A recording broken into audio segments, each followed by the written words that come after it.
दीदी को जब पता चला कि वह गर्भवती है तो उसकी आंखों से खुशी के मारे आंसू निकल गए। उन्हें रोकना भी तो संभव नहीं था। जिस स्त्री ने शादी के 10 साल बाद तक निसंतान बांझ जैसी अपमानों के पारिवारिक व सामाजिक तीर बांध झेले हो, जिसकी अपनी आत्मा मातृत्व को तरस गई हो, आज इस खबर से उसके सारे दुख के बादल छटते दिखाई दे रहे हैं। वो सामाजिक और पारिवारिक अपमान का स्थान अब सम्मान लेना चाहता है। वो क्षण अंततः सुखद आभास देते हैं। और सबसे बड़ी खुशी अपनी ही कोख में पल रहे अपने प्रतिबिंब के प्रति उमड़ता मातृत्व भाव, जो स्त्री को अपने आप में पूर्णता की अथाह खुशी देता है। दीदी स्वभाव से बहुत धर्म वाली थी। ना जाने इतना कुछ सहने की शक्ति उनमें कहाँ से पैदा होती रहती थी। उनका परिवार भी भरा पूरा था। एक बड़ी ननद जो उसी शहर में ब्याही गई थी, एक देवर देवरानी जिसके शादी के साल भर बाद ही एक पुत्र रत्न पैदा होने से परिवार की दुलारी बन बैठी थी। वह सारे दिन बच्चे में लगे रहने से काम ना करने का बहाना भी था उसके पास। उसकी शादी दीदी की शादी के 1 साल बाद हुई थी और इस समय उनके 3 बेटे हैं। दीदी को हर समय घर की चक्की में पीसते रहना पड़ता था। सबकी फरमाइशियों पूरे करने के साथ हर समय यह भी सुनना कि इसके तो बच्चे ही नहीं हैं, इसे तो फुर्सत ही फुर्सत है। एक बार दीदी देवरानी के रोते बेटे को चुप कराने लगी, जो किसी हाल में चुप होने का नाम ही नहीं ले रहा था। उसी समय बाहर से आती देवरानी कविता तुरंत अपने बेटे को दादी की गोद में से खींचते हुए बोली, भाभी जी, आप तो घर के काम ही किया करें, ये बच्चे को चुप करना आपके बस का नहीं। इतने में सास बोल पड़ी, बच्चे की माँ को ही बच्चे की ज़रूरत का पता चलता है कि उसे कब क्या चाहिए या उसे कोई परेशानी है। बच्चा पालना कैसा होता है, बच्चा होने से ही पता चलता है। फिर एक बार दीदी की सास की एक सहेली उनके घर आई और उन्होंने दीदी की सास को सलाह दी, आज बड़ी बहू को पटाकर लिखवा लो कि मैं बच्चा पैदा करने में सक्षम नहीं हूँ और अनिल की दूसरी शादी कर दो। इसका क्या है, घर में पड़ी रहेगी, रोटी कपड़े में सारा दिन घर का काम करती रहेगी। और हमारे ये तो कहते हैं कि घर से बाहर निकलते समय रान मिले तो भली पर बांझ ना मिले। दीदी ने चाय की ट्रे लाते हुए उनकी सारी बातें सुन ली। अब तो उसके पैरों तले धरती ही खिसक गई। कौन था जो उसके मन की व्यथा को समझता, उसे गले से लगाता, जब जीजा जी ही उसके दुख दर्द को नहीं समझना चाहते थे, क्योंकि वो भी तो अपने माता पिता के श्रवण कुमार जो ठहरे। बीवी की आवश्यकताओं और परेशानियों से दूर पर औरत का यह रूप देखकर मेरा मन ग्लानि से भर उठा। सच, आज औरत की दुर्दशा करने वाली एक औरत ही है और कोई नहीं। लेकिन मैं भी लाचार दीदी की कोई मदद नहीं कर पा रही थी। बस उनके दुख दर्द को सुनकर एहसास भर कर लेती थी और जब तब उन्हें हिम्मत दिलाती रहती। हर बार यही कहती रहती, दीदी, सब दिन एक से नहीं होते हैं। हर रात के बाद भोर की एक नई किरण आती है। मैं दीदी की छोटी बहन अनु। मेरी शादी 2 वर्ष पूर्व अमित के साथ हुई थी। वो आईएएस के पद पर थे। संजोग से 4 माह पूर्व ही अमित का तबादला भी यहीं हो गया था। मैं भी जबलपुर कॉलेज में से त्याग पत्र देकर यहीं गर्ल्स कॉलेज में लेक्चरर के पद पर कार्य करने लगी थी। मेरे यहाँ आने के बाद दीदी बहुत संतुष्ट नजर आती थी और इस खबर के बाद तो वह हमेशा मुझसे कहती रहती थी कि अनु, तेरे कदम तो मेरे लिए बहुत मुबारक है। दीदी के कॉन्सीव के 2 माह बाद ही मैंने भी कॉन्सीव कर लिया था। मेरा व दीदी का मिलना होता रहता था। ना जाने ये बदलाव स्वार्थवश अस्थाई या अस्थाई था। एक दिन हम दोनों का खाना दीदी के घर पर था। खाने के बाद बस यूं ही गपशप होती रही। तभी दीदी की सास बोली, अनु, तुम्हारी दीदी भी तुम्हारा साथ देने के लिए इतने समय से प्रतीक्षा कर रही थी। और हाँ, अनु, अब तो तुम्हें भी नौकरी छोड़नी पड़ेगी। उनकी बात सुनकर मैंने कहा, क्यों अम्मा जी? जो महिलाएं नौकरी करती है वह बच्चे नहीं पाल सकती या घर के काम नहीं संभाल सकती। और दीदी ने जो गलती की वो वाली गलती मैं नहीं कर सकती। हमारे माता पिता ने कितने मुश्किलों में भी हमें शिक्षित कर अपने पांव पर खड़ा किया और हम खुद ही अपने पैरों पर कुल्हाड़ी मार ले।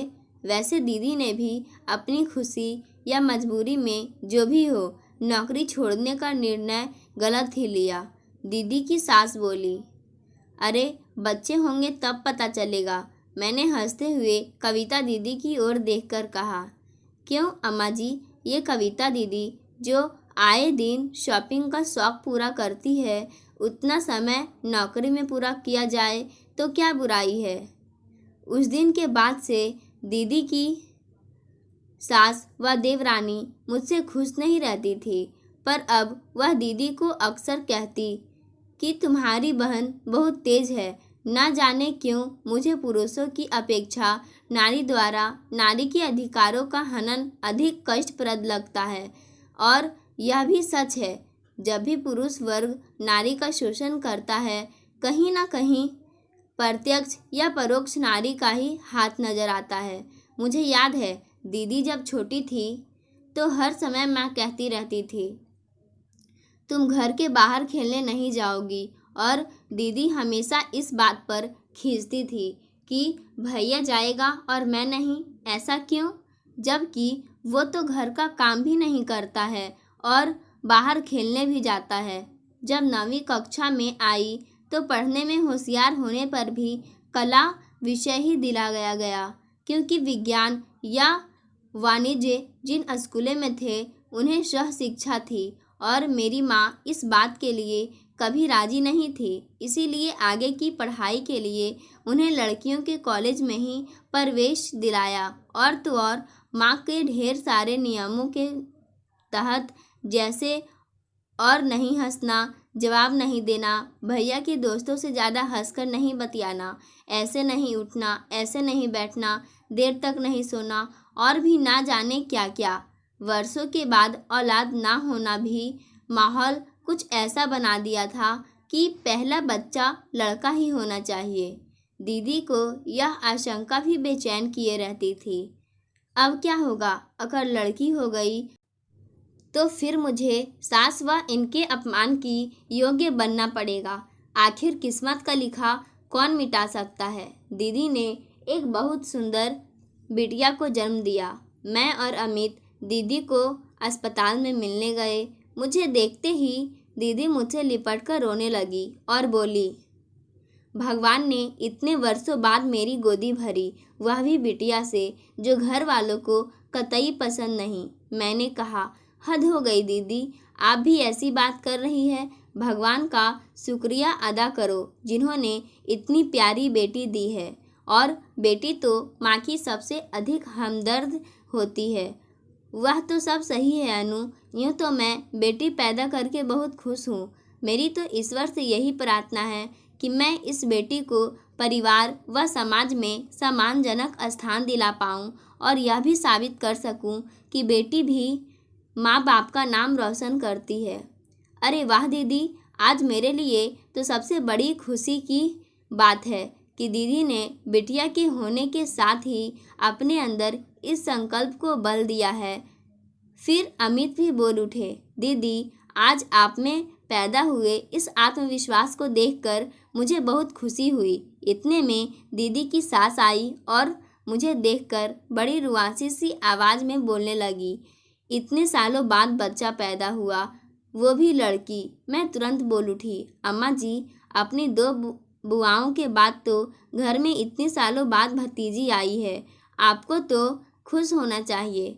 फिर 2 माह पश्चात ही मैंने एक बेटे को जन्म दिया, पर मन में कसक सी थी कि दीदी को इस बार बेटा हो जाए तो शायद उन्हें अपने सास ससुर से सम्मानजनक स्थान मिल जाएगा।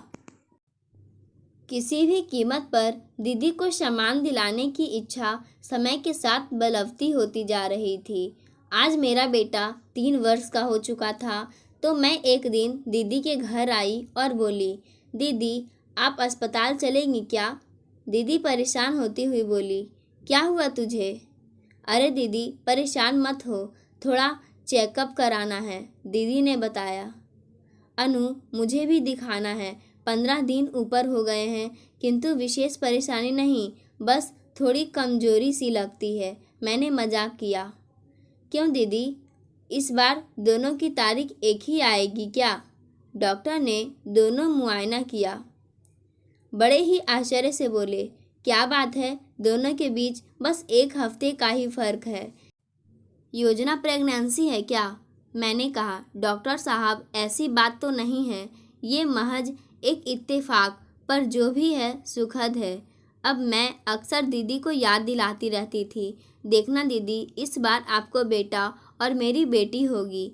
दीदी के घर जाती, उनके ससुराल वाले व जीजा जी के साथ हमेशा शर्त लग जाया करती कि इस बार दीदी को बेटा ही होगा। यह सुनकर ही उनके परिवार वाले खुश हो जाया करते। इस बार भी हम डिलीवरी के लिए अपने मायके निश्चित समय पर पहुँचे। फिर निश्चित समय पर हम अस्पताल पहुँच गए। भगवान ने हमारी सुन ली, मुझे बेटी और दीदी को बेटा हुआ। फिर मैं और दीदी 2 माह बाद अपने अपने घर चली गई। अमित व उसके माता पिता नन्ही सी बिटिया से बहुत खुश थे। हमारा तबादला हो गया था और अगले हफ्ते ही हमें जाना भी था। मुझे व दीदी दोनों को एक दूसरे से बिछड़ने का बहुत दुख था, पर जाते जाते दीदी की बिटिया प्रतिज्ञा के पैदा होने के समय उठे उनके मन के संकल्प याद दिला, उस पर अमल करते रहने की सलाह दी। समय अपनी गति से व्यतीत होता रहा और समय के साथ ही बच्चे भी बड़े होते गए। चारों बच्चे पढ़ने में होशियार थे। बढ़ती उम्र व पारिवारिक जिम्मेदारियों के कारण और अमित के साथ 3 साल बाहर चले जाने से दोनों बहनों को आपस में मिले व दिल की बात किए एक ज़माना गुजर गया था। दीदी के पत्रों से इतना अवश्य पता चलता था कि जैसे दीदी में अब पहले वाली बात नहीं है। अब उन्होंने अपने परिवार में अपनी इज्जत स्वाभिमान बनाने के साथ बच्चों को भी बड़ा संस्कारी, शिक्षित व स्वयं के प्रति बच्चों में एक श्रद्धा केंद्रित की थी। एक दिन सुबह सुबह पेपर पढ़ा तो आश्चर्य व खुशी से आंखों में आंसू लिए मैं चिल्ला पड़ी। अमित नहा रहे थे। बाथरूम का दरवाज़ा बाहर से पीट पीट कर मैं कहने लगी, अमित सुनो, कितनी बड़ी खुशखबरी है, मुझे तो अपनी आंखों पर विश्वास नहीं हो रहा, जल्दी बाहर आओ। अमित घबराए से आधे नहाए बाथरूम से निकले और पूछा, क्या हुआ? ये देखो पेपर की खबर। बड़े बड़े अक्षरों में लिखा था, प्रतिज्ञा शर्मा पिता अनिल शर्मा IIT में प्रथम स्थान पर रही। अमित ने अपने दोनों हाथ मेरे कंधों पर रखते हुए कहा, हाँ अनु, यह सच है, हमारी प्रतिज्ञा बेटी ही IIT में प्रथम है। तुम्हें उसकी तस्वीर देखकर भी अपनों आँखों पर विश्वास नहीं हो रहा, शायद इसलिए कि तुम्हारी आँखों से भी अभी तक आंसू बह रहे हैं।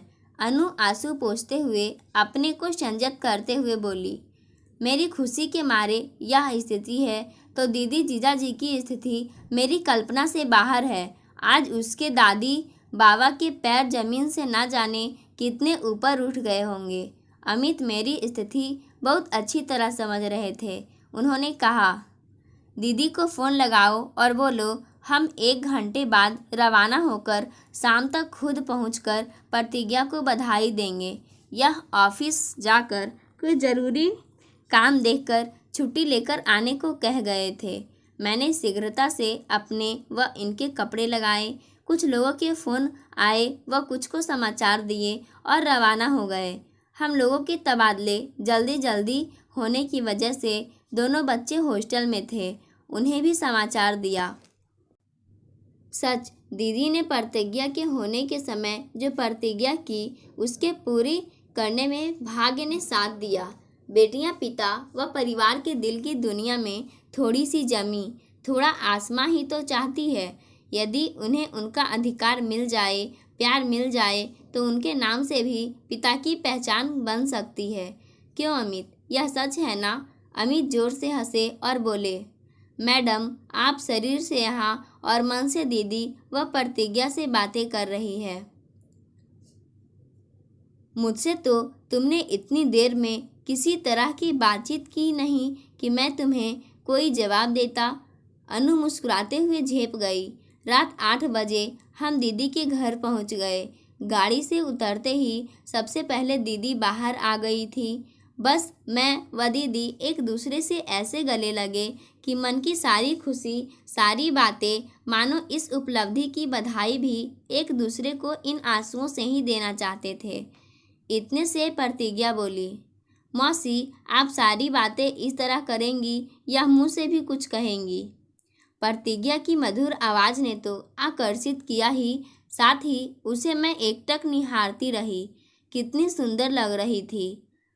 प्रतिज्ञा के चेहरे पर विश्वास की चमक, सादगी की खूबसूरत अदा, शालीनता से पहने लिबास पर लंबे लंबे बालों की चोटी। क्या इसी लड़की ने आईआईटी में सर्वोच्च स्थान प्राप्त किया है? उसने मेरे पैर छुए व आशीर्वाद में उसे अपने सीने से लगाया और गौरवान्वित महसूस किया। एक नारी की उपलब्धि ने संपूर्ण नारी को सम्मानित किया है। आज प्रतिज्ञा की उपलब्धि ने सारे परिवार की धारणा बदल दी। अतः इस परिवार में आने वाली पीढ़ियों तक लड़की को अभिशाप नहीं माना जाएगा। आज जीजाजी भी बोले। प्रतिज्ञा के साथ साथ उसकी माँ भी बधाई की पात्र है। इतने में दीदी की सास भी बोल पाई, भाई, अगर बेटियां ही ऐसी होनहार निकल जाए तो बेटे के लिए क्यों परेशान होना पड़े? अम्मा जी, आप यह बात आज कह रही हैं। जिस दिन प्रतिज्ञा पैदा हुई थी, सबसे ज़्यादा दुख आपको ही था। उसके पिता व दादा तो उसे 1 माह देखने भी नहीं आए थे। मेरे व प्रतिज्ञा के आप लोगों के उपेक्षापूर्ण व्यवहार से अनु ने अपनी जान पर खेलकर सामान्य प्रसव को भी ऑपरेशन से करवाकर आपकी दूसरी पोती के बदले अपना बेटा मेरी गोद में डाला। दीदी की यह बात सुनकर सबके साथ मैं भी अवाक रह गई, पर अनायास मेरे मुंह से निकला, नहीं दीदी नहीं, यह सच नहीं है। आज मुझे बोलने दे। मुझे डॉक्टर माथुर से सब पता चल गया है। आज हमारे परिवार व समाज को भी पता चले कि एक नारी के प्रति नारी सम्मानजनक स्थिति पैदा कर उस खुशी भी दे सकती है। नहीं दीदी, नहीं, इसमें मेरा भी तो स्वार्थ था। मुझे अपना परिवार पूरा करने के लिए प्रतिज्ञा जैसी सुंदर बेटियां चाहिए थी। परिवार के सभी लोगों की आंखों में पश्चाताप के आंसू साफ देखे जा सकते थे। पाठकों, आज की कहानी यहीं समाप्त होती है। धन्यवाद।